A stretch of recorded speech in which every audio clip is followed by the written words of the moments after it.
ಈ ಜಗತ್ತಿನಲ್ಲಿ ಪ್ರತಿಯೊಂದು ಜೀವವೂ ಬದುಕನ್ನು ಒಂದೇ ರೀತಿಯಲ್ಲಿ ಬದುಕುವುದಿಲ್ಲ. ಇಲ್ಲಿ ಪ್ರತಿಯೊಬ್ಬರ ಹಾದಿಯೂ ಬೇರೆ, ಗುರಿಯೂ ಬೇರೆ. ಕೆಲವರಿಗೆ ದೊಡ್ಡ ದೊಡ್ಡ ಕನಸುಗಳ ಅವಶ್ಯಕತೆಯೇ ಇರುವುದಿಲ್ಲ. ಇನ್ನು ಕೆಲವರಿಗೆ ಹಬ್ಬ ಆಚರಣೆಗಳಲ್ಲಿ ಪಾಲ್ಗೊಳ್ಳಲು ಸಮಯವೇ ಸಿಗುವುದಿಲ್ಲ. ಮತ್ತೆ ಕೆಲವರಿಗೆ ಬದುಕು ಅನ್ನೋದೇ ಒಂದು ದೀರ್ಘವಾದ ನಿರೀಕ್ಷೆ. ಒಮ್ಮೆ ಈ ಇರುವೆಯನ್ನು ನೋಡಿ, ಅದು ಎಂದಿಗೂ ಕನಸು ಕಾಣುವುದಿಲ್ಲ.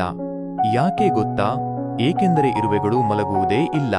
ಹಗಲು ರಾತ್ರಿ ಎನ್ನದೇ ಅದಕ್ಕೆ ಗೊತ್ತಿರುವುದು ಒಂದೇ ಕೆಲಸ, ಅದೇ ಶ್ರಮ. ಇರುವೆಗೆ ಒಂದು ಸತ್ಯ ಚೆನ್ನಾಗಿ ಗೊತ್ತು, ಕೇವಲ ಕನಸು ಕಾಣುವುದರಿಂದ ಬದುಕು ಕಟ್ಟಲು ಸಾಧ್ಯವಿಲ್ಲ ಎಂದು. ಆದ್ದರಿಂದಲೇ ಅದು ಎಚ್ಚರದಲ್ಲೇ ತನ್ನ ಸಾಮ್ರಾಜ್ಯವನ್ನು ನಿರ್ಮಿಸುತ್ತದೆ. ನಮ್ಮ ಸುತ್ತಮುತ್ತಲೂ ಇಂತಹ ಅನೇಕ ಜನರಿದ್ದಾರೆ.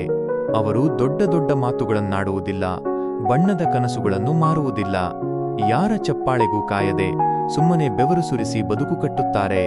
ಅವರ ಶ್ರಮಕ್ಕೆ ಪ್ರಶಸ್ತಿ ಸಿಗದಿರಬಹುದು, ಆದರೆ ಅವರ ಯಶಸ್ವಿ ಬದುಕೆ ಎಲ್ಲ ಪ್ರಶ್ನೆಗಳಿಗೆ ಉತ್ತರವಾಗಿರುತ್ತದೆ. ಈಗ ಈ ಸುಂದರ ಚಿಟ್ಟೆಯನ್ನು ಗಮನಿಸಿ. ಅದು ಎಂದಿಗೂ ವಿಶೇಷ ಹಬ್ಬಗಳಿಗಾಗಿ ಕಾಯುವುದಿಲ್ಲ. ಯಾಕೆಂದರೆ ಅದರ ಪೂರ್ಣ ಆಯಸ್ಸೇ ಕೇವಲ 47 ದಿನಗಳು ಮಾತ್ರ.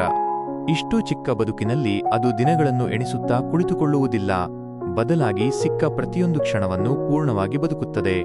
ಬಣ್ಣ, ಬೆಳಕು, ಹೂವಿನ ಸುಗಂಧ ಇವೆಲ್ಲವನ್ನೂ ಅದು ಪ್ರತಿದಿನವೂ ಒಂದು ಹಬ್ಬದಂತೆ ಆಚರಿಸುತ್ತದೆ. ಜೀವನದಲ್ಲಿ ಕೆಲವರು ಹೀಗೆಯೇ ಇರುತ್ತಾರೆ. ಅವರು ಭವಿಷ್ಯದ ಯಾವುದೋ ದೊಡ್ಡ ಸುಖಕ್ಕಾಗಿ ಇಂದಿನ ನೆಮ್ಮದಿಯನ್ನು ಕಳೆದುಕೊಳ್ಳುವುದಿಲ್ಲ. ಅವರಿಗೆ ಸಮಯವೇ ಒಂದು ದೊಡ್ಡ ಹಬ್ಬ. ಪ್ರತಿ ಕ್ಷಣವನ್ನು ಪ್ರೀತಿಯಿಂದ ಅನುಭವಿಸುವುದೇ ಅವರ ಜೀವನ ಶೈಲಿ. ಈ ಬಸವನ ಹುಳುವನ್ನು ನೋಡಿ. ಬದುಕು ಕಠಿಣವಾದಾಗ, ಪರಿಸ್ಥಿತಿ ತಮಗೆ ಪೂರಕವಾಗಿಲ್ಲದಿದ್ದಾಗ ಅದು 3 ವರ್ಷಗಳ ಕಾಲ ಮಲಗಬಲ್ಲದು. ಹೌದು, ಪೂರ್ತಿ 3 ವರ್ಷಗಳು. ಯಾವಾಗ ಬದುಕು ಕಷ್ಟವೆನಿಸುತ್ತದೆಯೋ ಆಗ ಅದು ಎದೆಗುಂದಿ ಓಡಿ ಹೋಗುವುದಿಲ್ಲ. ಬದಲಾಗಿ ಅದು ಕಾಯುತ್ತದೆ. ಸಮಯ ಬದಲಾಗುವವರೆಗೂ, ಒಣಗಿದ ಮಣ್ಣು ಮಳೆಯಿಂದ ಮತ್ತೆ ತೇವವಾಗುವವರೆಗೂ ಅದು ಸಹನೆಯಿಂದ ನಿರೀಕ್ಷಿಸುತ್ತದೆ. ನಮ್ಮ ಬದುಕಿನಲ್ಲೂ ಅಷ್ಟೇ. ಕೆಲವು ಸಂಕಷ್ಟದ ಸಮಯಗಳಲ್ಲಿ ನಾವು ಮಾಡಬೇಕಿರುವುದು ಹೋರಾಟವಲ್ಲ, ಬದಲಾಗಿ ಸರಿಯಾದ ಸಮಯಕ್ಕಾಗಿ ಕಾಯುವ ಸಹನೆ. ತಾಳ್ಮೆಯಿಂದ ಕಾದವರಿಗೆ ಬದುಕು ಖಂಡಿತ ಹೊಸ ದಾರಿಯನ್ನು ತೋರಿಸುತ್ತದೆ. ಇರುವೆ ಶ್ರಮಿಸುತ್ತದೆ, ಚಿಟ್ಟೆ ಬಣ್ಣಗಳಿಂದ ಹೊಳೆಯುತ್ತದೆ, ಬಸವನ ಹುಳು ತಾಳ್ಮೆಯಿಂದ ಕಾಯುತ್ತದೆ. ನೆನಪಿಡಿ, ಬದುಕು ಎಲ್ಲರನ್ನೂ ಒಂದೇ ರೀತಿಯಲ್ಲಿ ಪರೀಕ್ಷಿಸುವುದಿಲ್ಲ. ಆದರೆ ಪ್ರತಿ ಪರೀಕ್ಷೆಯೂ ನಮ್ಮನ್ನು ಒಂದಲ್ಲ ಒಂದು ರೀತಿ ಅರ್ಥಪೂರ್ಣವಾಗಿ ರೂಪಿಸುತ್ತದೆ. ಶ್ರಮ, ಸಂತೋಷ ಮತ್ತು ಸಹನೆ ಇವೇ ಬದುಕಿನ ಅತಿದೊಡ್ಡ ಪಾಠಗಳು.